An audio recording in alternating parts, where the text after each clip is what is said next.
My friend's rich boyfriend wants to pay me to wear a skimpy maid outfit to an exclusive party, and my friend is calling me boring for refusing. Now, she regrets everything. So I live with my friend and she recently met a guy at a beach party. She's pretty much obsessed with him because he comes from a well-known, well-off family in the area and has a certain level of status associated with him. She told me they were sort of dating and obviously I've been supportive throughout it all, as a friend. However, I've met him a few times and I don't exactly hold favorable opinions of him. I didn't tell my friend because I wasn't fully sure of my views yet and I didn't want to be negative. Anyway, he's throwing a party soon and invited my friend. He asked her to bring me along too. He said it was a themed party and that everyone would be assigned a character/style to wear. He sent my friend a picture of our outfits, two skimpy as hell maid costumes sprawled on a bed. I immediately told her that I wouldn't be wearing that poop and especially not to a party with a bunch of strangers. Initially, she thought I was kidding but then understood that I was serious. She said that wearing these fits isn't a big deal at all and that I need to stop being so prudish and serious. I told her that it is very humiliating that this guy thinks it's perfectly fine to request two women to wear that to his party. Like you're seriously asking two girls who are clearly not as rich as you to dress up as maids to your party? I asked her if she seriously saw nothing wrong with it and she said no. She explained that he just has a weird taste and that it might be a weird rich people thing.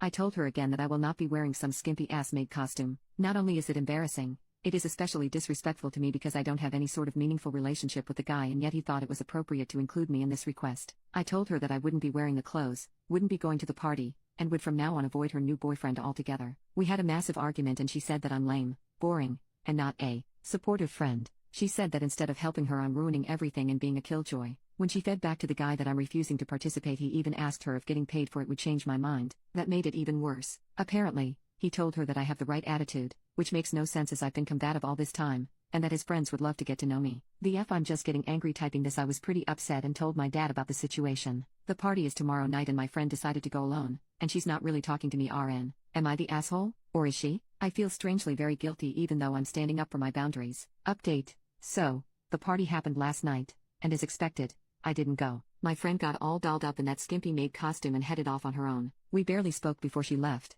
just exchanged a few words like, "Are you seriously not coming?" And no, I already told you. The vibe was super tense, and it felt like everything we had argued about was just hanging in the air between us. I won't lie, I was curious to know how the night would go, but I wasn't about to break my stance. Instead, I stayed home, chilled with a movie, and tried to distract myself, even though I kept thinking about her. She finally came back this morning, around 5 a.m., looking like a complete mess. Her makeup was all smeared, and she just had this vibe that something didn't go right. I didn't want to be pushy, so I didn't ask right away. Eventually, she started talking about the party, and here's the kicker. Turns out, the whole thing was way worse than I imagined. She said it started fine but quickly spiraled into something she wasn't comfortable with. Apparently, the themed part of the party was more like a thin veil for everyone to act wild and inappropriately. A bunch of the guys kept making lewd jokes about her costume, and things got uncomfortable fast. She said the guy, let's call him beach party dude, barely paid any attention to her after the first hour. He spent most of the night talking to his friends and other girls, which left her feeling like an accessory, exactly like I'd warned. But the thing that really hit her was how fake the whole crowd was. It was clear that none of them actually cared about her or even knew her name. She said there were moments when she felt completely out of place, even though she'd been so excited about it all. She admitted she wished she had listened to me and that she felt stupid for letting the guy's status blind her to how he really treated her, and me, for that matter. But at the same time, she didn't outright apologize, which kinda bugged me. I guess she's processing her own stuff right now. I'm still a bit pissed, to be honest. The fact that it took her actually experiencing the disaster for her to see my point makes me feel both validated and frustrated. I'm relieved I stood my ground, but the whole situation just leaves a bitter taste. I hate that we fought, and part of me feels bad that she had to go through that, but at the same time, I'm glad I avoided what could have been a very awkward, if not downright degrading, night.